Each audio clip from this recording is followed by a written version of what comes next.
2000년 전 예수님께서 거닐었던 팔레스틴 땅의 총격과 폭격이 그치지 않고 계속되고 있습니다. 주님께서는 그곳에서 평화의 복음을 전하셨건만 지금 그 땅은 서로를 죽이는 것만이 평화를 지키는 길이라며 적대시하고 증오하고 있죠.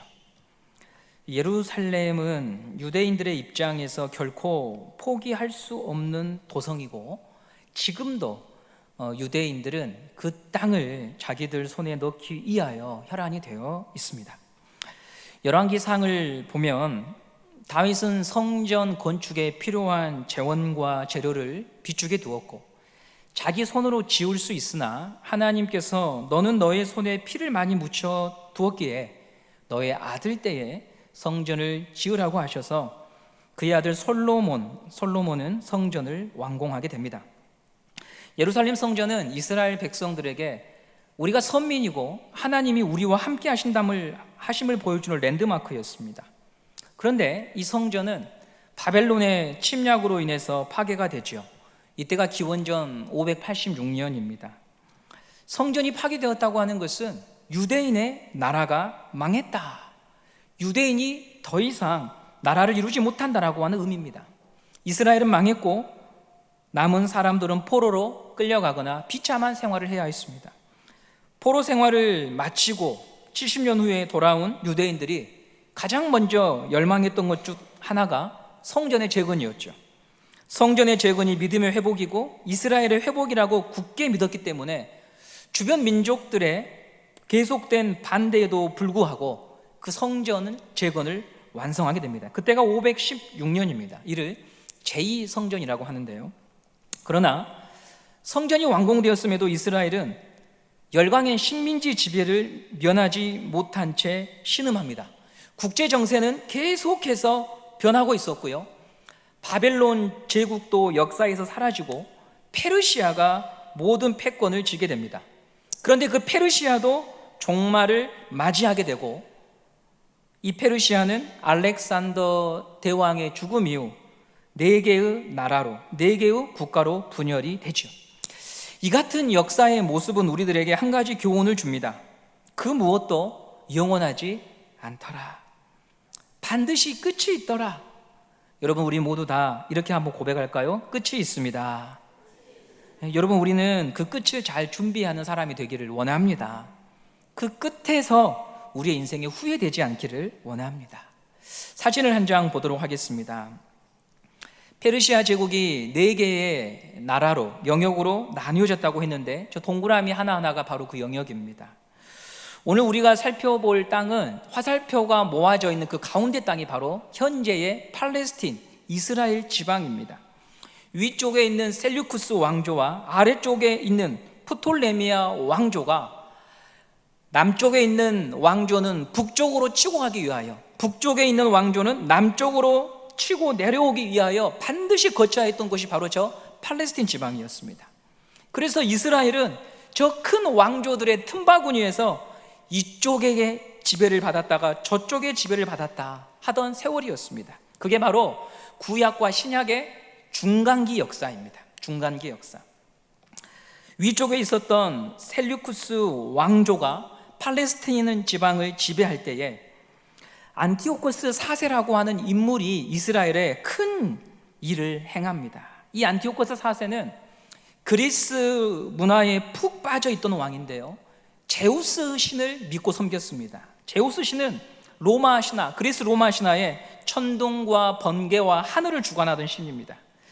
그는 기원전 168년에 예루살렘 성전에 이 제우스 신상을 세웁니다.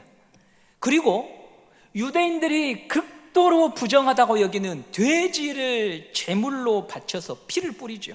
성전에서 말입니다.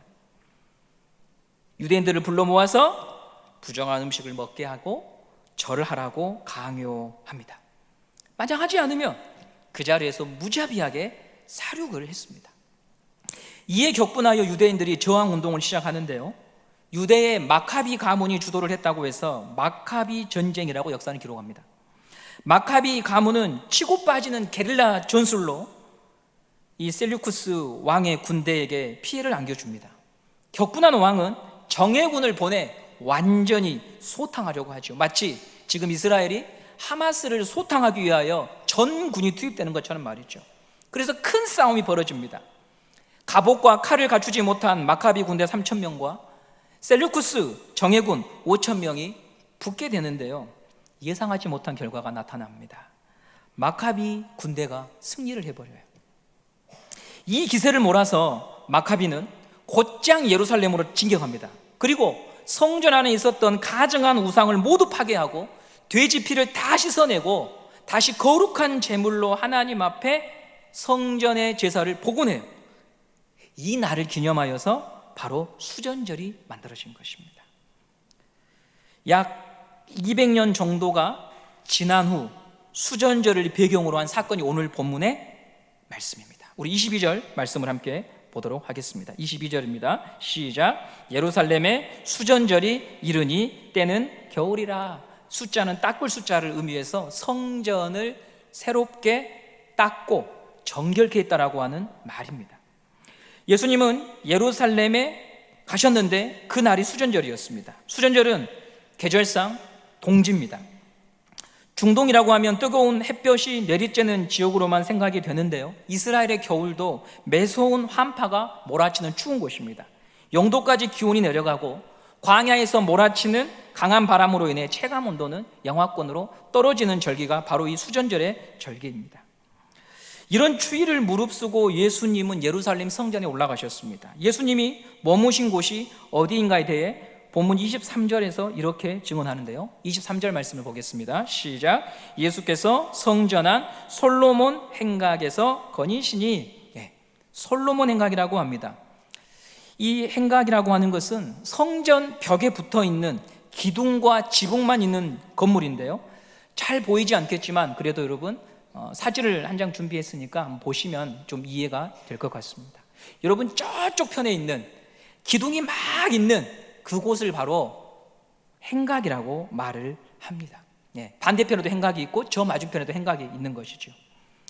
주님께서는 추운 겨울날 바람을 피해 집안에서 쉬고 계시지 않고 성전에 있는 행각을 거니고 계십니다.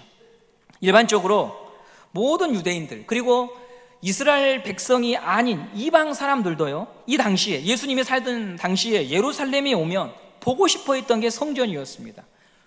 너무너무 의리의리하게 헤롯 대왕이 엄청난 인력과 재정을 투입하여서 수십 년간 짓고 있었던 이 재건축 성전을 많은 사람들이 놀라워했습니다. 정치적 감각을 가졌던 이 헤롯은 유대인들의 호감을 살기 위하여, 불만을 잠재우기 위하여 이 성전 건축 사업을 죽어서도 계속 이어서 하게 됩니다. 유대인들은 성전을 보면서 옛 영광을 회상했지요. 우리가 원래 이런 나라였지 않았느냐. 지금은 비록 로마의 압제 속에 있지만 결국 다시 다윗의 나라를 회복하게 될 거야. 저 성전을 봐. 이게 유대인들의 자부심이었습니다. 제자들도 비슷했습니다. 마태복음 24장에 보면 이런 장면이 나옵니다. 24장 1절입니다. 시작. 예수께서 성전에서 나와서 가실 때에 제자들이 성전 건물들을 가리켜 보이려고 나오니. 제자들이 성전의 화려함과 웅장함을 누구한테 보여주기 원하냐면 예수님에게 보여주려고, 예수님을 성전이 잘 보이는 곳으로 끌고 나와서 자랑하려고 하는 것입니다. 예수님 정말 대단하지 않습니까? 하면서 말이죠. 그런데 예수님은 때때로 참 대화에 기술이 별로 없는 분이에요. 냉정하시기도 하고요, 맞장구 쳐주면서 미소를 지으면 되는데 그런 제자들의 감탄에 찬물을 끼얹습니다. 2절 말씀을 보도록 하겠습니다. 2절입니다. 시작. 대답하여 이르시되 너희가 이 모든 것을 보지 못하느냐? 내가 진실로 너희에게 이르노니 돌 하나도 돌 위에 남지 않고 다 무너뜨려지리라. 예수님의 이 말씀, 경고는요, 허황된 말이 아닙니다. 이 말씀을 하신 이후 35년 어간에 AD 70년에 로마의 티토스 장군이 예루살렘 성전을 완전히 무너뜨리죠. 강력한 군사력을 바탕으로 로마 제국에 저항했던 유대인들을 본보기로 무자비하게 학살하고 노예로 끌고 가고 예루살렘의 건물과 집을 모두 태워버리고 흔적도 없이 다 파괴해버립니다. 현재 남아있는 유적이라고는 여러분들이 성지순례에 가시면 보실 수 있는 서쪽의 벽 하나밖에 남아있지 않고 다 파괴해버렸습니다. 그 이후 인류 역사에서 이스라엘이 사라져버립니다. 그리고 언제 다시 등장하느냐? 1948년도에 이스라엘이 그 땅에 다시 나라를 세워가게 되죠. 그 사이에는 여러분, 이스라엘은 나라가 없는, 자기 집이 없는 민족이었습니다. 주님이 성전을 바라보시는 관점 굉장히 부정적이죠. 그러므로 오늘 본문에 수전절을 기념해서 성전에 올라오신 예수님의 의도와 목적은요, 저 성전을 잘 가꾸자, 저 성전을 잘 청소하자, 이게 목적이 아니라는 것을 우리는 알게 됩니다. 그러면 예수님은 왜 수전절에 올라오셔서 사람들을 모아놓고 말씀을 전하시는 것일까요? 그것에 관해서 살펴보고자 합니다. 우리가 앞서 보았던 초막절, 절기, 그리고 오늘 수전절에 예수님이 예루살렘에 올라오셔서 하신 일은 한 가지로 모아집니다. 끊임없이 진리의 말씀을 사람들에게 가르쳤다고 하는 거죠. 그런데 사람들은 듣지 않고 언제나 다른 것을 내세웠습니다. 바로 열심입니다. 열심. 예수님 당시만이 아니라 현재도 우리는 유대인들의 민족에 대한 사랑, 종교에 대한 열정이 남다르다고 하는 것을 봅니다. 전쟁이 발발했다고 하는 소식을 들은 전 세계 유대인들이 속속 이스라엘로 귀국하고 있다는 기사를 보셨을 겁니다. 학업을 중단하고 나라를 위해 싸우겠다며 공부를 중단하고 돌아옵니다. 남자만이 아니라 여자들도 총을 드는 것을 두려워하지 않습니다. 이것이 그들의 민족성입니다. 다른 어떤 나라와 비교해도 뒤지지 않는 민족에 대한 자부심, 신앙에 대한 열정을 가진 사람들이 유대인입니다. 진심인 거죠. 팔레스타인 주민들도 마찬가지입니다. 그런 면에서는 지금 죽을 각오를 하고 덤벼듭니다. 더 이상 잃을 게 없다. 순교는 알라가 가장 원하는 것이라고 믿고 전투에 임합니다. 팔레스타인 청소년들의 꿈이 무엇인지 아십니까? 우리나라 청소년들의 꿈은 유튜버, 건물주 이러잖아요. 팔레스타인 청소년들의 꿈은 내가 크면 이스라엘 군인들 한 명이라도 죽이고 순교하는 것이 꿈입니다. 왜냐하면 매일같이 우리 삼촌이 죽고 아버지가 죽고 친구가 죽는 것을 보고 자라는데 그들은 다른 꿈을 꿀 수가 없는 것입니다. 곧 죽을 건데 내가 저 적을 한 명이라도 죽이고 내가 신앙의 순교를 해서 알라 신의 영광을 돌려드리는 것이 그들에게 있어서는 꿈인 것입니다. 두 민족을 다 보십시오. 모두 다 진심입니다. 진심으로 서로를 증오하고 미워하고 있습니다. 여기서 우리는 생각해야 되는 부분이 있습니다. 진심이 곧 진리는 아니라는 것입니다. 사람들은 진심이 진리라고 착각합니다. 그런데 진심과 진리는 다릅니다. 한 남자가 여자를 진심으로 사랑하는 것이 로맨스일 수 있지만 한편으로는 여자 입장에서는 폭력과 집착일 수 있는 겁니다. 두렵고 공포스러울 수 있는 것입니다. 진심이라고 하는 자기 감정과 생각에만 사로잡혀 있으면 그게 종교든 철학이든 사상이든 그것으로 수많은 사람들을 위협하고 해치는 일이 될 수 있습니다.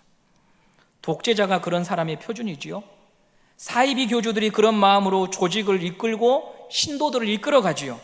가정에서 폭력을 행사하는 가장이 그런 마음으로 내가 가정을 위해 너희들을 위해 얼마나 희생했는데 그런 신념으로 가정을 이끌어가지요. 전두환 씨가 그 같은 생각으로 쿠데타를 일으켜 나라를 사랑한다, 나라를 위한다고 하는 마음으로 정권을 장악하고 광주 시민을 희생시켰습니다. 진심과 열정이 사람을 끌고 갈 때 하나님의 뜻과 그분의 나라에서 멀어진다고 하는 것을 우리는 기억해야 합니다. 그러면 이쯤에서 우리는 다시 생각해 보아야 합니다. 진심과 열정 이전에 필요한 것이 무엇일까? 그 답을 성경이 알려줍니다. 여러분 잘 아시는 창세기 1장 1절 말씀이 무엇입니까? 태초에 하나님이 천지를 창조하시니라. 모든 시작이 하나님임을 선언합니다. 말씀이 시작이고 말씀이 기준입니다. 진심, 열정, 헌신, 그것은 언제나 하나님의 말씀 뒤에 올 때 바른 힘을 보여주게 되어 있는 것이죠. 성경에는 열정과 진심으로 살았던 사람들이 다소 등장합니다. 잘 아시는 베드로를 생각해 보십시오. 그는 열정으로 사는 사람입니다.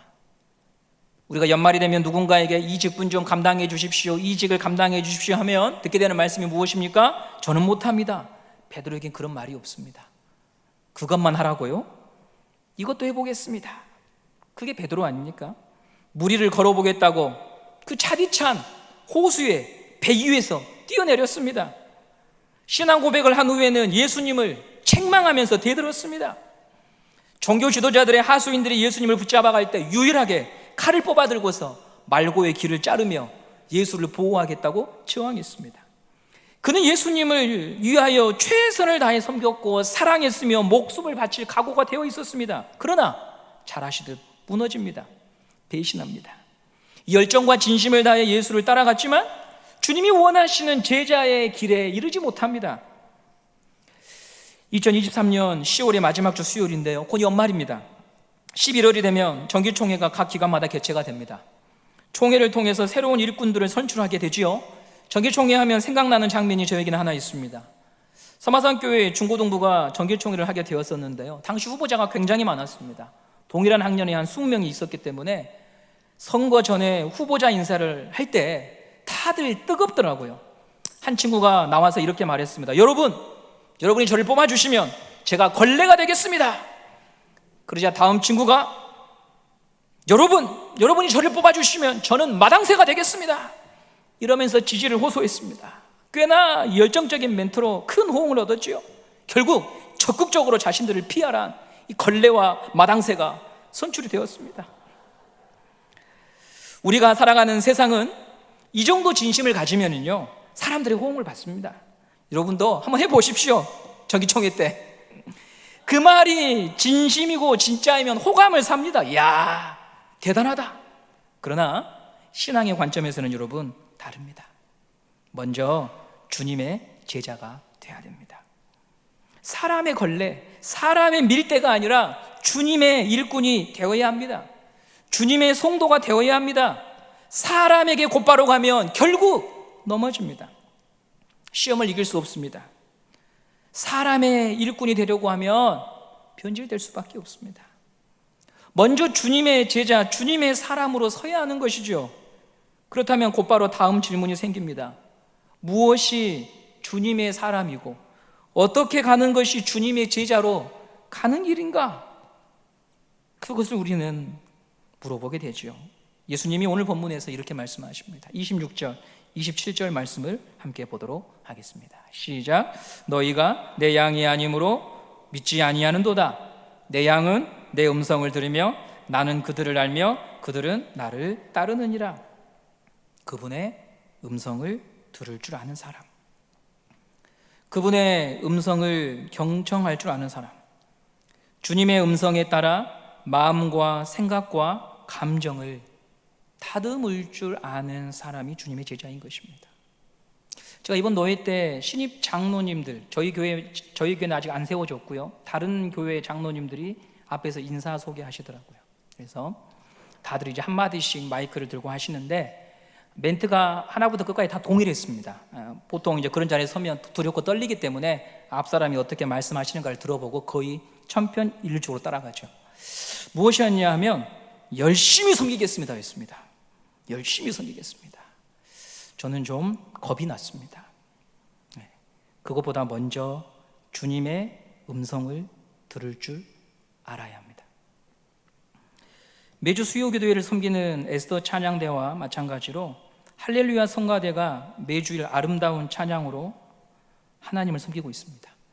찬양대는 목소리로 찬양하는 구성원과 악기로 연주하는 기악팀이 있습니다. 기악팀이 연주에 앞서서 반드시 거치는 과정이 있는데요, 바로 조율입니다. 도음, 미음, 솔음, 라음을 하나하나 맞추는 시간을 갖죠. 줄을 느리기도 하고 줄을 풀기도 하는 과정을 통해서 조율합니다. 그리고 맞출 때는 반드시 기준이 있습니다. 그 기준을 절대음이라고 합니다. 먼저 절대음을 듣고 기억하고 그 음에 한 줄 한 줄 조율한 후에 연주가 시작이 됩니다. 만약 기악팀 한 친구가 조율의 과정을 거치지 않고 자기 감정과 열심에 도취되어 연주를 시작하면 어떻게 될까요? 그 연주는 소음입니다. 누구나 사랑하고 익히 하는 곡을 연주한다고 해도 주변 사람들을 불편하게 할 뿐 그 곡의 의미를 하나도 전달할 수가 없습니다. 연주 이전에 필요한 것은 조용한 곳에서 한음 한음 절대음을 잘 들으며 자기의 악기를 조율하는 것입니다. 수전 전에 예수님께서 예루살렘에 올라오셔서 앞에 있는 사람들에게 전해주시고자 한 교훈이 이것입니다. 들어라, 조율해라. 진리의 말씀을 절대음으로 삼아 너의 너무 조여진 감정을 풀고 느슨해진 생각을 좀 조이고 나의 이 음성에 다시 맞추라는 것입니다. 무언가를 하겠다고 다짐하기 전에, 계획하기 전에, 이것을 고치겠다고 말하기 전에, 열심히 하겠다고 말하기 전에 먼저 나의 이 절대 말씀에 너를 맞추라. 이것도 하고 저것도 하겠다는 계획이 앞설 때마다 우리는 얼마나 많은 소음을 내는지 우리 자신을 통하여, 옆 사람을 통하여 확인하며 살고 있지 않습니까? 누구나 잘 알고 있는 사랑하는 음악의 악보를 손에 들고서도, 그 아름다운 악보를 손에 들고서도 소음 이상을 들려줄 수밖에 없는 것은 그의 연주 실력이 부족해서가 아니라 그가 듣지를 않기 때문입니다. 절대음에 맞추어 조율하는 과정을 소홀하는 사람에게 예수 그리스도의 음이 나아올 수가 없는 것이죠. 그래서 여러분, 저는 여러분들에게 그리고 제 자신에게 이 설교를 준비하면서 간곡히 부탁합니다.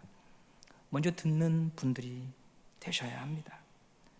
마음의 생각과 감정을 주님의 말씀에 따라 조율할 때 비로소 나를 통해 주님은 연주하기 시작하시고 하나님이 쓰시기 편한 도구가 될 수 있는 것이죠. 오늘 예수님께서 한겨울 동지에 솔로몬 행각에서 말씀을 전하십니다. 그런데 여러분, 참 아름다운 이야기가 하나 있는데요, 바로 이곳에서, 이 솔로몬 행각에서 예수님처럼 잠시 후에 두 사람이 말씀을 전합니다. 그게 바로 베드로와 요한이죠. 예수님을 부인했던 자, 도망쳤던 자, 두려움에 떨었던 그 베드로와 요한은 또 누구입니까? 베드로 못지않게 성정이 급한 사람입니다. 사마리아로 가서 복음을 전하려고 하는데 그들이 반대하자 하늘에서 불을 내려서 저 사람들을 다 죽여야 됩니다라고 말했던 사람이 요한입니다. 그 베드로와 요한이 예수의 뒤를 이어서 솔로몬 행각에서 그리스도를 담대하게 전하는 게 사도행전 3장에 나타나 있죠. 사도행전 3장 11절 말씀을 보도록 하겠습니다. 시작. 나은 사람이 베드로와 요한을 붙잡으니 모든 백성이 크게 놀라며 달려나아가 솔로몬의 행각이라 불리우는 행각에 모이거늘. 베드로와 요한이 나면서부터 안진뱅이 된 자에게 금과 은은 내게 없거니와 내게 있는 곳으로 너에게 주노니 곧 나사렛 예수 그리스도 이름으로 명하노니 일어나 걸으라고 말할 때 그 안진뱅이가 일어나죠. 그래서 그 성전 안에 있던 사람들이 여러분 베드로와 요한을 보기 위하여 다들 몰려듭니다. 그때 베드로가 이렇게 말하지요. 왜 우리를 주목하여 보느냐? 이 영광은 예수의 이름으로 된 것이다 라고 말하며 주님께 영광을 올려드립니다. 여러분, 어떻게 이런 일이 가능했을까요? 도대체 그들에게 무슨 일이 있었기에 얼마 지나지 않은 시간 속에서 주님을 모른다 부인했던 자들이, 저 사람들은 다 불태워 죽여야 된다고 말했던 성정이 과격한 사람이 사람을 살리는 인생이 되었을까요? 그 이유는 그들 앞에서 절대음으로 서 계신 예수 그리스도, 그분이 그들의 마음의 주인이 되었기 때문입니다. 예수님의 음성을 기준 삼아 생각과 태도와 감정을 부단히 조율하며 나아갈 때 그들은 그리스도의 길을 걸을 수가 있었던 것이죠. 우리 교회 주차장에는 나무가 참 많습니다. 지웰 아파트와 저희 교회 주차장 경계에 수목이 우거져 있고, 관리 집사님께서 날이면 날마다 화단을 가꾸고 단풍나무 등 여러 가지 나무들을 매해마다 심어 놓으셨기 때문에 도심에서 볼 수 없는 수목들이 많이 우거져 있습니다. 나무가 있으니 새가 아침마다 날아옵니다. 나뭇가지에 앉은 새가 날아오를 때 새는 가고 없지만 나뭇가지는 미세한 떨림을 보여주더군요. 미물인 새도 앉은 자리에 흔적을 남긴다는 겁니다. 그렇다면 사람도 반드시 무언가를 남깁니다. 우리가 남들이 주목하는 크고 대단한 사람이 되어야만 되는 것이 아니고요, 어떤 흔적을 남겨서 그 흔적을 통해 긍정의 길 만들어가느냐, 부정의 길을 만들어가느냐, 이것을 우리가 고심해야 합니다. 주님의 절대음을 듣고 그 음에 끊임없이 부단히 자신을 조율하며 살아내면 주님의 흔적을 남기게 되겠죠. 그리고 그 흔적을 보고 따라오는 사람이 있는 것입니다. 적어도 내 자식에게는 남지 않겠습니까? 지금 내 옆에 함께 예배드리는 사람에게는 남지 않겠습니까? 내 뒷모습을 보고 있는 뒷사람에게는 그 흔적이 보이지 않겠습니까? 어떤 흔적을 남기고 있는가? 세상이 어지럽다, 가정이 어지럽다, 교회가 어지럽다, 그 말은 온통 절대음에서 비껴나간 흔적만이 보인다는 말입니다. 무엇을 따라가야 할지 본이 없다는 것입니다. 그게 바로 세상의 혼돈이고 우리가 살아가는 현실의 어려움인 것이죠. 그러니 우리가 정말 예수를 믿는 사람이라면 우리가 해야 될 일이 지금 무엇입니까? 수전절에 솔로몬 행각에 오신 그 예수님을 기억하며 그분의 말씀에 나를 다시 조율하고 맞춰가며 살아가는 것입니다. 내가 교회를 위해 이렇게 해보겠다, 내가 이 세상을 위해 이렇게 해보겠다, 그것이 먼저가 되면 또 다시 그렇고 그런 흔적만 남길 뿐입니다. 예루살렘 성전에 오셔서 그 추운 날 솔로몬 행각에 모인 사람들을 향하여 나의 음성을 듣는 자가 내 제자라고 말씀하시는 그 주님 앞에 나는 지금 어디에서 무슨 소리를 내고 있는가를 깊이 생각하며 살지 않으면 우리 역시 우리 후대의 사람들에게 그렇고 그런 사람일 수밖에 없지 않겠습니까? 그러기 위해서, 그런 삶을 피하기 위하여 먼저 듣는 저와 여러분이 되기를 원합니다. 절대음을 듣고 나를 부단히 조율하기 원합니다. 그래서 노래를 들려주는 성도님들 되어 주십시오. 주님을 기억나게 하는 흔적을 남겨두는 인생이 되어 주십시오. 그것만이 우리 주변을 좀 더 나은 세상으로 바꾸는 유일한 길입니다. 비난과 원망으로는 아무것도 할 수 없습니다. 비난과 원망하는 사람도 그 자리에 서면 그 길밖에 갈 수가 없습니다. 왜냐하면 그 빗나간 흔적만 보고 살아왔으니까요. 변하지 않는 2000년 전이나 지금이나 생명이요 진리인 영원한 말씀인 주님의 말씀에 우리의 마음과 귀를 들여야지 비난하는 일에 여러분의 인생을 낭비하지 마십시오. 주의 말씀에, 생명이고 진리인 그 말씀에 우리의 마음을 드리고 그분의 그 말씀을 듣고 나를 조율하며 살아가는 기쁨을 누리시는 성도님들 되시기를 간절히 바랍니다. 그럴 때 우리 주변은, 우리의 이웃은, 내 옆에 있는 내 동역자들은 좀 더 나은 세상을 보게 될 것입니다.